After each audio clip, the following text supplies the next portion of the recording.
This is Top Accolade African News Updates. I am Soibifa Jackrich. Officials in the city of George, Western Cape Province says 26 people have been pulled from the wreckage and taken to hospital, but there were dozens more workers were on the site when the building collapsed. The cause is under investigation. Video footage taken nearby showed a huge cloud of dust as the building fell. At the scene on Tuesday morning, emergency workers are taking it in turns to work the small site, removing concrete blocks and debris by hand. Every so often, the team leader raises his fists, calling for silence. Everyone stops and looks on in the hope that someone has been found. Some of them are false alarms and the noise resumes. The majority of the workers who were on the construction site are still unaccounted for, and it has been a long and slow process to bring survivors out. 2 of those pulled from the wreckage died of their injuries. Another 3 deaths were reported later by medics. The site has been cordoned off from the public, but there are still many people standing around the perimeter in shock and disbelief. South African President Cyril Ramaphosa said his thoughts were with the families of people who died in the incident and called for the investigation to bring closure to the community and prevent a repeat of the disaster. The city's mayor, Oud van Eyck, said his thoughts were also with the families and all those affected who continue to wait for word of their loved ones. Overnight, more than 100 rescuers with sniffer dogs worked to locate those trapped in the building. Heavy lifting equipment was used to assist the operation. Officials said they had been able to establish contact with some of those under the rubble. There were thought to be at least 75 workers on site when the collapse happened. Photos of the area now show a completely flattened construction site with part of the building roofs laying atop the rubble.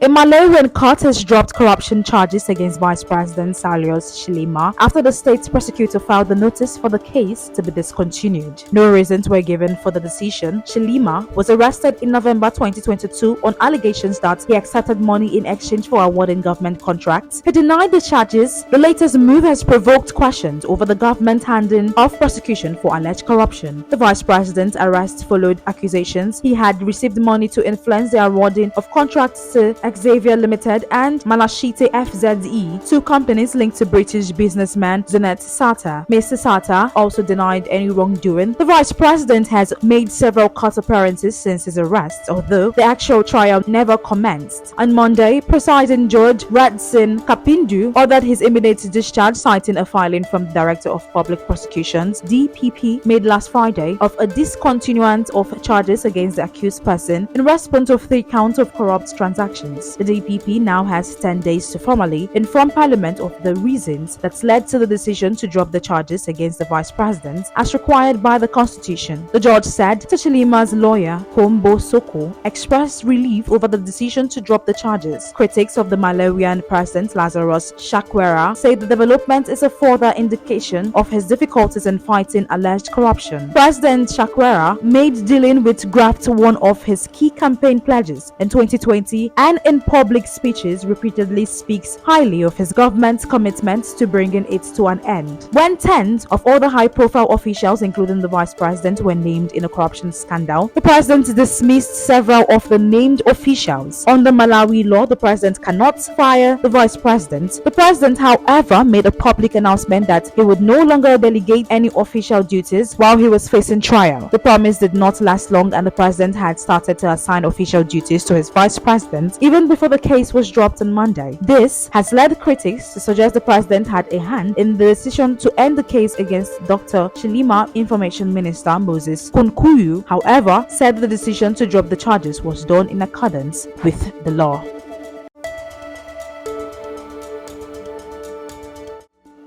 The Rwandan government says it will not shoulder responsibility for the bombing of internally displaced peoples (IDP) campus around Goma in the Democratic Republic of Congo. It comes after the U.S. State Department said the mortars that killed at least 16 people were fired from positions held by the Rwandan army and the M23 rebel group. Congolese media also reported that the mortars were fired from rebel-held positions. 30 other people were wounded when mortars hit Lac Vert and Mogunga IDP camps near the eastern Congolese city of Goma on Friday. The attempt by the U.S. State Department to immediately and without any investigation place blame on Rwanda for the loss of lives in the IDP camps is unjustified. A statement by the Rwandan government said Rwanda will not shoulder responsibilities for the bombing of the IDP camps around Goma or the security and the governance failure of the Democratic Republic Congo's government. Democratic Republic Congo President Felix Tshisekedi cut short a visit to Europe following the attacks. The Congolese army and the M23, which is widely understood to be backed by Rwanda, blamed each other for the attacks. Rwanda denies backing the M23.